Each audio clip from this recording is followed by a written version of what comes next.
You know, I never thought I would get this far in life. Like, I didn't think I was gonna die or anything like that. It's just, a part of me thought I was gonna stop aging after middle school for some reason. I know, I was a weird kid. But anyways, I remember back in the good old days when I was a fetus, how whenever I saw a high schooler, especially a senior, I would look at them with nothing but absolute admiration because of how cool and together they all look. And now, 6 years later, I am a high school senior, and you wanna know something? I could not have been more wrong. I thought at the very least, once I got accepted into college, I would feel somewhat at ease, but nope. My dream school is $43,000 a year, and fun fact, my family is too rich to qualify for financial aid and too poor to pay that kind of money. So, rest in peace all of my hopes and dreams. I'm getting ahead of myself though. High school. As of right now, I'm halfway done with my senior year, and let me tell you guys something. I'm so not ready for graduation. Well, I am. I'm pretty ready to never see most of my classmates again. But you know what I'm not ready for? Water bills, rent, student debt, going to the doctors by myself. So as you can probably tell, I'm a little stressed, and it's got me thinking, what has my high school done to help me prepare for the big boy world? Nothing, I'm still mentally an 8th grader. And it's really infuriating because you would think after spending 6 hours a day, 180 days a year in a classroom for 3 years straight that you would learn something, anything. But nah, because let's face it, schools are pretty much glorified daycares.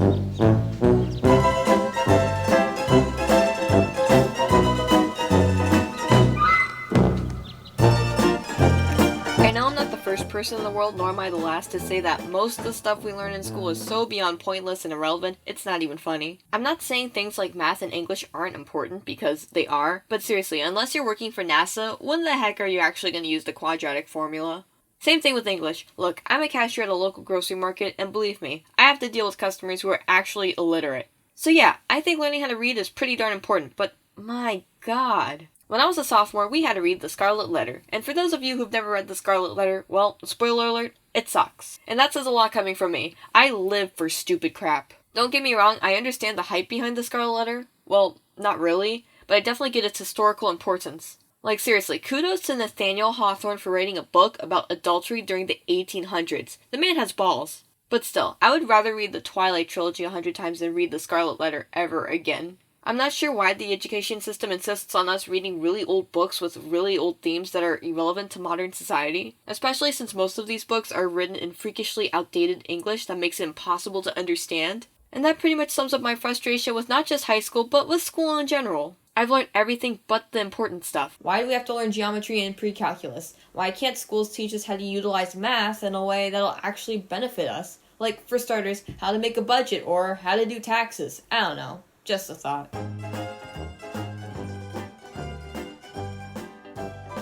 I'm single, but proud. Okay, so not gonna lie, sometimes whenever I see a couple in the hallway, a part of me kinda dies because it's really just a reminder of how sad and lonely and depressed I am. It's been 2 years since I broke up with my ex, and honestly, for the most part, I've been living my best life. Looking back, one of the worst things about having a boyfriend was the commitment. I know that makes me sound like an awful person, but hear me out. There would be times when my ex would keep me up until 3 in the morning, which really only gave me like 3 hours of sleep. Eventually it felt more like a job than an actual relationship. Thus, the reason why he's my ex. I guess my point is that unless you're Superman, having a boyfriend on top of schoolwork, actual work, and house chores is kind of impossible. I don't know, maybe it's just me. What I do know is, I absolutely 100% hate PDA. It's weird, it's gross, call me a hater, I don't care, just get it the heck away from me. Once we were taking a quiz or something, and then all of a sudden a couple started making out in the hallway. And believe me when I say, we heard everything. And let's just say I've been traumatized since. I legit can't look at a couple in the hall without hearing the sounds of those freaks sticking their tongues down each other's throats. That's also one of the biggest reasons why I've avoided school dances for so long. My PTSD wouldn't be able to handle it.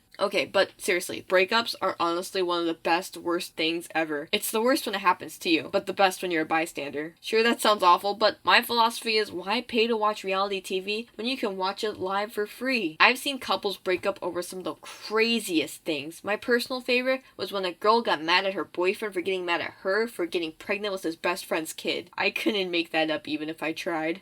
Do I really have to say anything? I hate group projects more than life itself. There's only one thing I hate more than group projects: sexism. According to Google, group projects can help students develop a host of skills that are increasingly important in the professional world. Positive group experiences, moreover, have been shown to contribute to student learning, retention, and overall college success. Yeah, I couldn't tell you the last time I had a positive group experience. Seriously, 9 out of 10 times I end up doing all of the work by myself while everyone else goes off and plays Papa's Taco Mia on Cool Math. The last time I didn't really get involved in a group project, I was on my deathbed with the plague, and that's not even the worst part. I ended up with a C. I don't care what the American grading system says, that's an Asian F. Another thing I don't get is when teachers assign groups as if they're giving us this wonderful opportunity to make new friends. Like, no, Michelle, I've been in these people's classes for 3 years now. I chose not to be friends with them.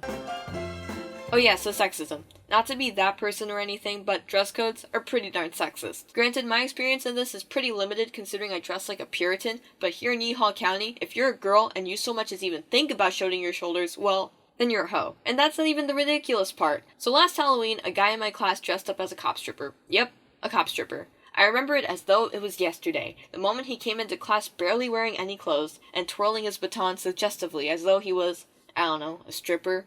And I know what you're all probably thinking right about now. There's no way this guy actually got away with this. Well, in a world where things actually make sense, yes. But as I said before, this is Yeehaw County. The laws of physics don't actually apply here. No, this guy got a standing ovation. Girls were drooling over him, guys were questioning their sexuality, teachers were cheering him on. It was basically Magic Mike but high school edition. But that's also not the ridiculous part. If I had a nickel for every time a girl was dress coded for wearing a crop top or a tank top, I wouldn't be making stupid videos on YouTube. So how a guy was able to get away with dressing up like a stripper for the entire school to see is beyond me. I love favoritism. Also hats. I swear to God, teachers have like an aneurysm or something whenever they see kids wearing hats. High school sucks. Like, a lot. But to be honest, it could be way worse. Even though I couldn't really tell you what I've learned academically, these last 4 years have taught me a lot of important life lessons. Like, what to never write on a bathroom wall. But that's a story for another time. Also, my friends are pretty okay. Just kidding, they're the best. So yeah, the end, I guess?